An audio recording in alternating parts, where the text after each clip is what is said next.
Welcome to the Women's Football Show here on PLZ Soccer's YouTube channel. I'm Kerry Pollock, Alison McConnell joins me and Emma Black is back with us on the couch today. Let's have a look at the results from the weekend.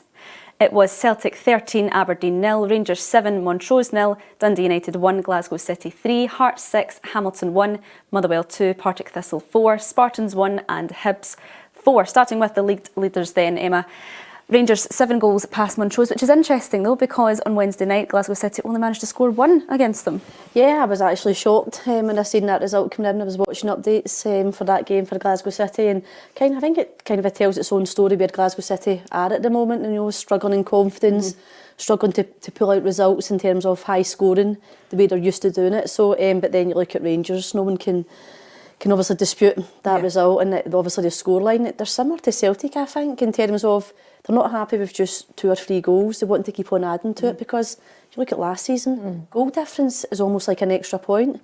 So Rangers and Celtic are aware of that, and obviously they're just churning out those goals. How important or worrying, is that for teams that they go up against when they get 2 or 3 in the back of the net and you think, oh, they're just getting started here? Yeah, it is. Listen, I've been part of that. For Glasgow City, we were the same. When you get that 3rd, 4th goal, you're thinking, right, how many more can we score? And you can actually see the opposition's heads just dropping, and you look over at the dugout and you see their manager thinking, oh no, what next? So it is difficult, and it takes a certain character and a certain mentality then to stand up to that. But you've got quality, the likes of Glasgow City, Rangers, Celtic have got. You can't stop that. No. First, Rangers, Alison, how important is that Jo Potter's in there for the young girls in the squad to have that experience, that she's been there, done that? Yeah, I think she's been brilliant for them. I think she's very level-headed. She's very consistent. She doesn't tend to get too carried away at all in the touchline. I think even at the start of the season, I think when they weren't quite playing the way that she wanted them to play and she wanted more goals, and she kept saying we need to be more clinical because we're making a lot of chances but we're not taking them, she was still very calm about it. And I think you can see an improvement in Rangers from the start of the season to where they are now, and I think you can see that they've really taken on board what it is that she's wanting to see, and they've signed well too. I think the players that have come in, Rio Hardy's on 23 goals now so far this season. I think she's been an absolute handful for people to deal with. I think she got the last one yesterday, but I think at the minute, I do think Rangers are probably the team to beat. I think there's very little between them and Celtic, but I thought it was interesting that Celtic wilted when they played one another just before the last international break. I thought it was arguably Celtic's poorest performance of the season, and I just wonder what that means psychologically, what effect that has going forward. And I think Fran Alonso was very downbeat that night in the aftermath of the game. I think he knew that his side just hadn't turned up, and they'd been battering everyone up until that point. I just wonder how conclusive that game may prove to be and how seismic a result that may prove to be come the end of the season. Were you ever in that position, Emma, where you were really dominant and then you got to a game and you didn't play maybe to the height that the manager wanted you to?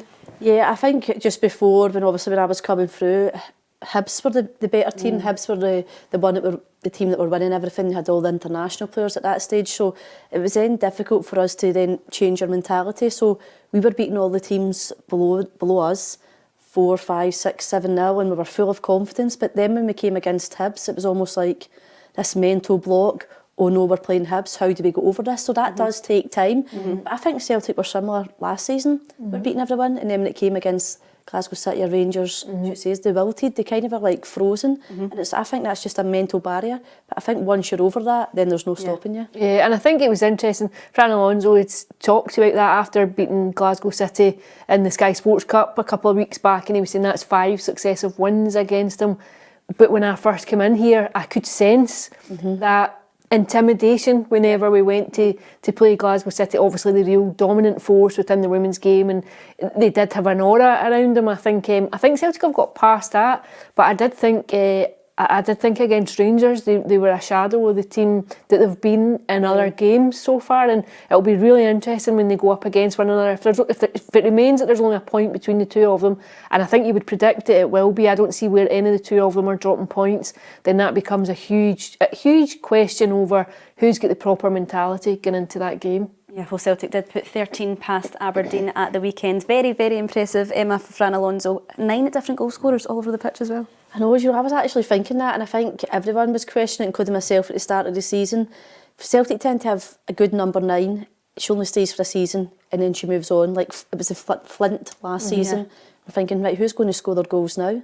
And then you've got Amy Gallagher stepping up, you know, and I think that's obviously what's pleasing for Fran Alonso then as well. That he's got obviously that quality and that depth in his squad. You can have a big squad of a pool of 20, 24 players, 23 players, but you've got to then have quality within that squad, and then it's up to that individual then to step up and say, do you know what, I'm going to be that player now, I'm going to be the one that makes a difference. But you know, I think that was recorded, was that the largest win so far this season, wasn't it? 13 goals. I was actually surprised at that because I think Aberdeen have been doing pretty well. They've been fairly inconsistent, but they've had decent results. They haven't conceded as many goals as that. So I was taken back by that. But I think as well, other teams have this fear as well of going up to Airdrie Stadium because it's a huge pitch. And the way Celtic play, it suits their style of play and they use that pitch extremely well.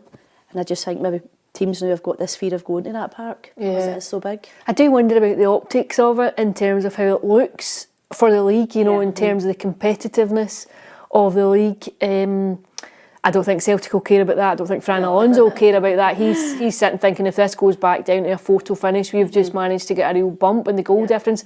But I think for outside observers, I think it makes the league look not as strong as it should be, but I think we know that. I think you know that you have this top three, which is in danger of becoming a top two, and then a one, and then a three, and then a six. I think you can see the disparity just in the league table, and you see it with results like that. And I think until you get to a point where you have a full-time professional league, then I think you're going to get results like that. And I think it's very difficult to find what the answer is. And when you come to increasing the competitiveness, making teams better, making games more competitive, I think without money, that's very challenging to do. Yeah, well, at half-time in that game, Alison, it was 6 at the break. Will Fran Alonso be the type of person that will encourage the team, keep going, keep the foot in the gas, because it is only 1 point at the end of the day between themselves and Rangers? And I think he'd said, you know, we've seen this before in previous seasons. He came in at half-time, the game's effectively won, and they've played the second half out, and he said the message was, I don't want your foot coming off the gas, I want to see the same again. And he was actually fairly critical of the first 10 minutes of the second period, because he said we had a couple of chances, we were quite sloppy. Then when we got the 7th goal, we found our groove again. I think it's probably really tough to play against for Aberdeen. I think your heads go down after 2-3-0, and I think it's very difficult to play against.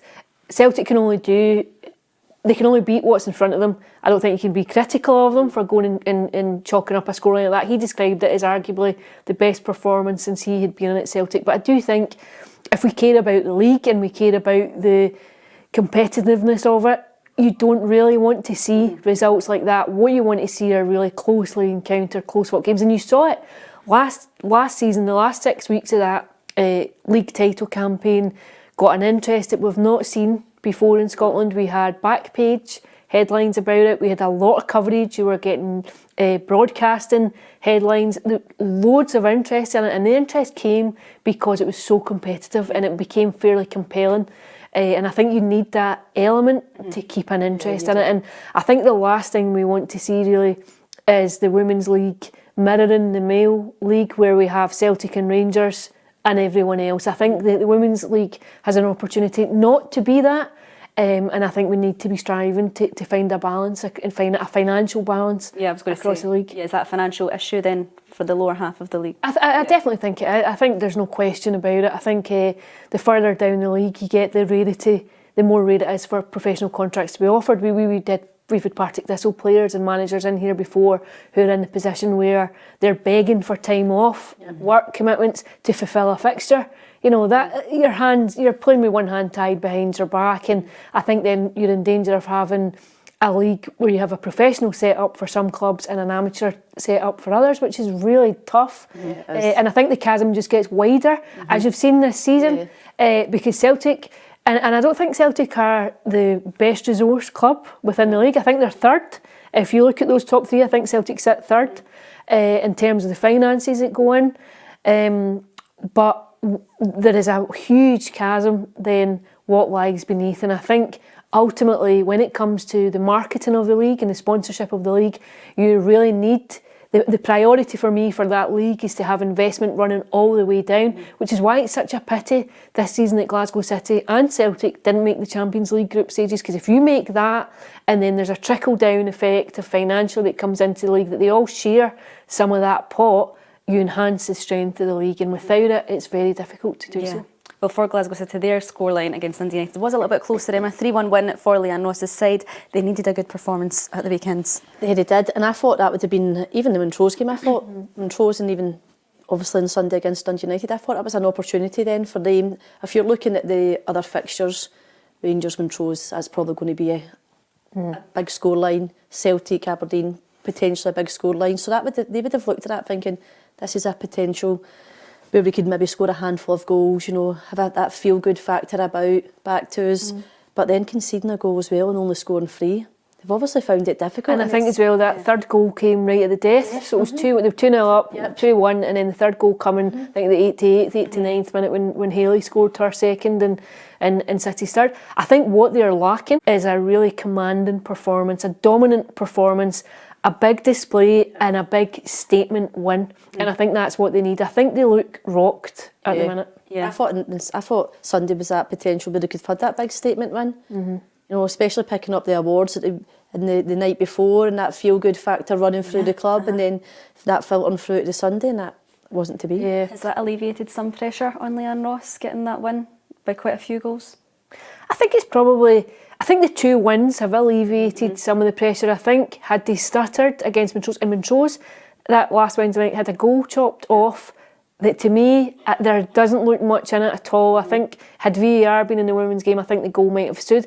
And I'll qualify it by saying the game was played in almost a tornado. The game was played in really, really difficult conditions. So I think you have to make allowances for the scoreline. However, in saying that, had they slipped there, I think had there been another draw, I think you're at the point where they just cannot afford to lose any more points. And I think when they do, or if they do stumble again, there'll be a big question mark about whether or not they're capable of clawing it back, because given the current form of Rangers and of Celtic in this opening 13 games that we've had, you've not seen any real evidence that suggests they're going to drop points to anyone else.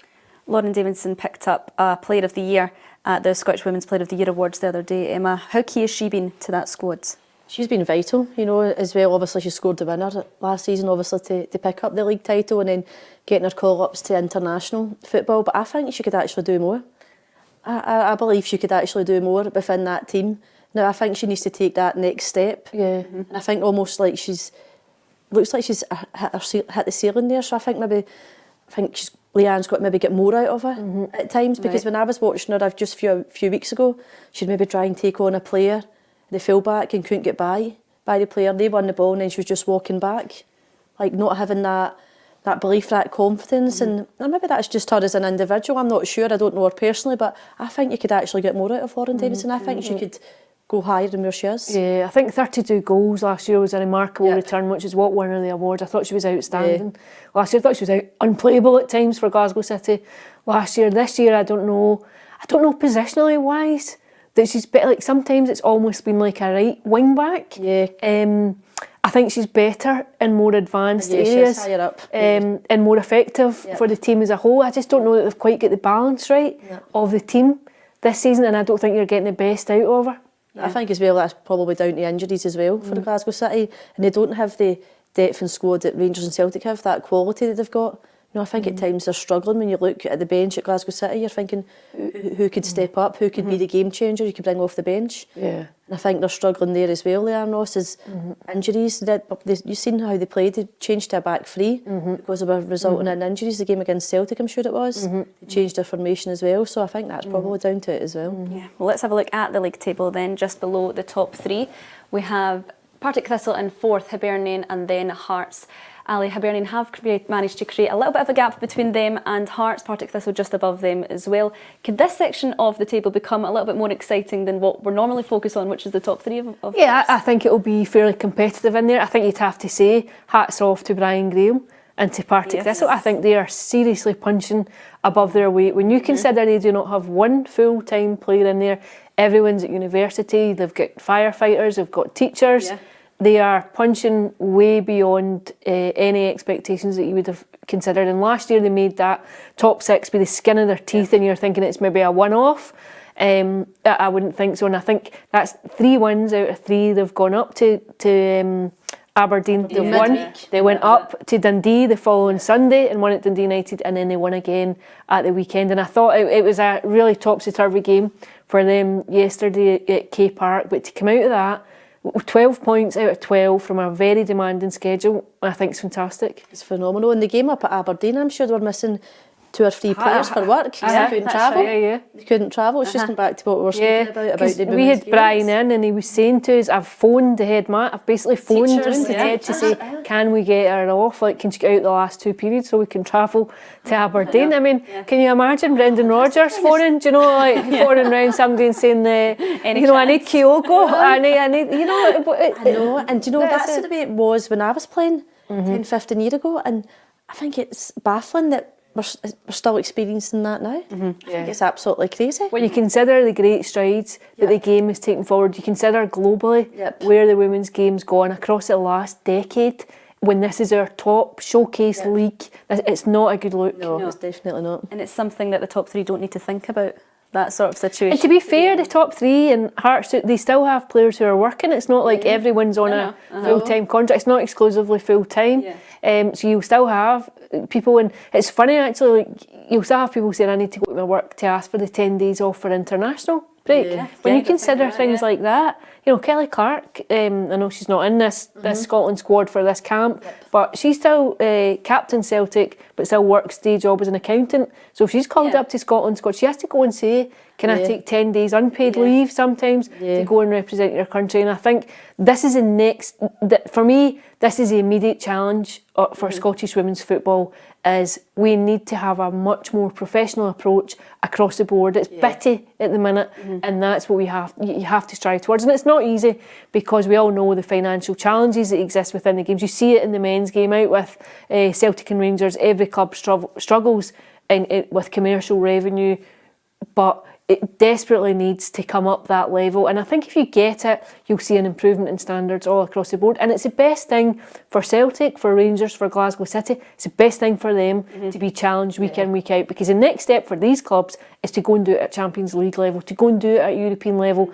And right now, that looks like a step beyond any Scottish club. Yeah, just going back to Partick Thistle then, Emma, is it unrealistic for them to aim for top 3, even with the financial difference between them? This season, yes. Yeah, this season. But I've been bragging about Partick Thistle for the past 3 seasons, because they've just been quietly going about their own business, and they've done a lot of work off the pitch to get to the stage where they are. They've went from 2 training sessions a week to 3 to 4, and as you mentioned, there's some people that are not at training during the week because they're working back shift, night shift, whatever it may be. So they're quietly going about their business. But it's like a slow progress. And they're reaping the rewards of it. Because no one would ever says, oh, Partick Thistle will be sitting 4th right now above Hibs and Hearts. There's no way nobody would have believed that, but I've believed it, because I know of quite a few of the girls within that squad. I speak to Brian Graham as well, and see just within that squad of players, it's phenomenal what they've got there. Even Brian Graham. Brian Graham's got a day job. And a family and kids and wife, and just obviously working during the day. And then at night time, he's out every night. I think you'd need to applaud the work that he's done. I really do. I think he's been fantastic for them. And we had him in a few weeks ago, and he was great. But he was very honest about saying he initially thought of the role as a stepping stone to men's football and male coaching. Now he's thinking, I've really enjoyed it, that my mind's completely open to what might come next. But I don't think he's done his managerial credentials any harm at all by what he's done. I think to be able to get the kind of results that he's got, whilst competing against clubs with significantly higher budgets, and do it on a consistent basis, says a lot. Yeah, definitely. Well, let's just turn our attention to our Scotland duties, which are just around the corner. The team will head to Belgium first before they host England at Hampden Park. Emma, how important is it if they don't finish the group stages with positive results, that they put in positive performances?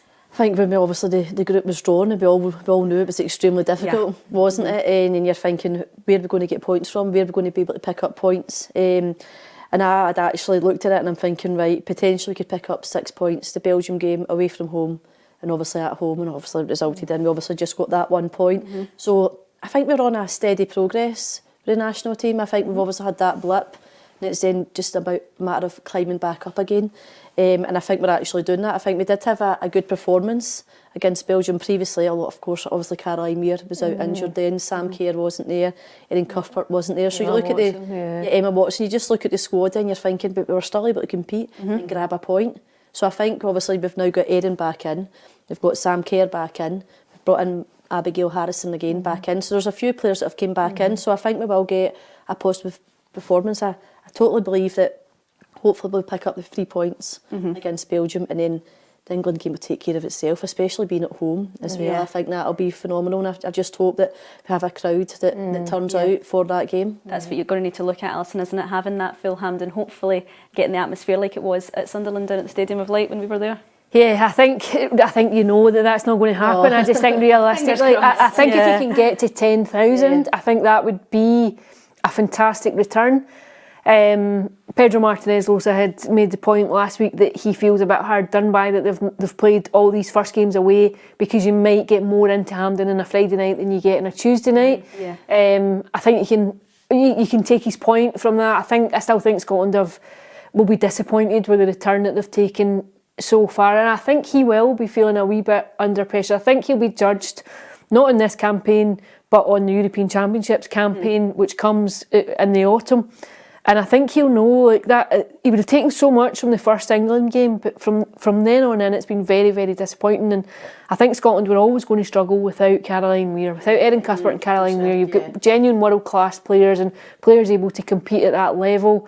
When you take them out, it's very difficult to find a substitute that's going to give you the same kind of quality. But I think it's been a disappointing campaign, and I think you would want it to end on some kind of positive note. What that is, I don't know. I think Scotland will find it hard to take 3 points against Belgium on Friday night. I can't see for the life of me a result on Tuesday night, as much as I would like to sit and say. To be realistic. I think if you look at it realistically, this is a team that made it to the World Cup final. They're the reigning European Championships. I think they've a fairly indifferent campaign as well. It's not been as straightforward for England as I think they might have thought it was going to be. But I think they've just got significantly more in every area of the pitch, which makes it challenging for Scotland. What you would like to think is that it is a game that captures a bit of imagination. It's a game that encourages people to come out, because I think this is your big driver. I think for a game like this, if we can't encourage people to come for a Scotland-England game, then what does it say? You know, where are we going and what do we have to do? So this is, I think, where you really want to see tickets being taken up. And even if it is just a case that you're distributing tickets to grassroots clubs, I think you just want as many people around as possible to be coming. Yeah, absolutely. Down at Sunderland, that atmosphere was incredible, wasn't it? Even just like outside the stadium, there was just so many stalls, and we were there 3-4 hours before kick-off, and it was absolutely buzzing. It was mobbed, as you say, but you don't feel that when you go to Hampden, don't you? When you go, and it's a different experience altogether, and you do feel as though you go into a different world. I think you go like that to the Stadium of Light, and it feels very much the equivalent of going to a major men's international in terms of the numbers, in terms of the atmosphere around the game, and in terms of just the industry around the game. It feels very busy. And then when you go to Hampden, it feels flat. I think you don't have the same kind of crowd going in, and you don't have the same kind of atmosphere. And I know the girls love playing at Hampden, and I know why, and I think the optics of it are important, that you're playing at Hampden in the National Stadium, but I do sometimes wonder, would it be better to maybe play this game at St Mirren, at Firhill, at Fir Park? You know, if you're getting 10,000 people in there, 8,000 to 10,000, and you're filling it, it's a different kind of atmosphere. And I think that's quite a controversial viewpoint, because obviously the National Stadium is representative of so many things, and I know why it's so important for the women's team to be there. But I think a proper discussion about this is something that I would welcome. Yeah, definitely. Well, that brings us to the end of the Women's Show for this week. Hopefully Hampden gets the numbers when that game rolls around. We'll be back next week with some more action to look forward to. We'll see you then.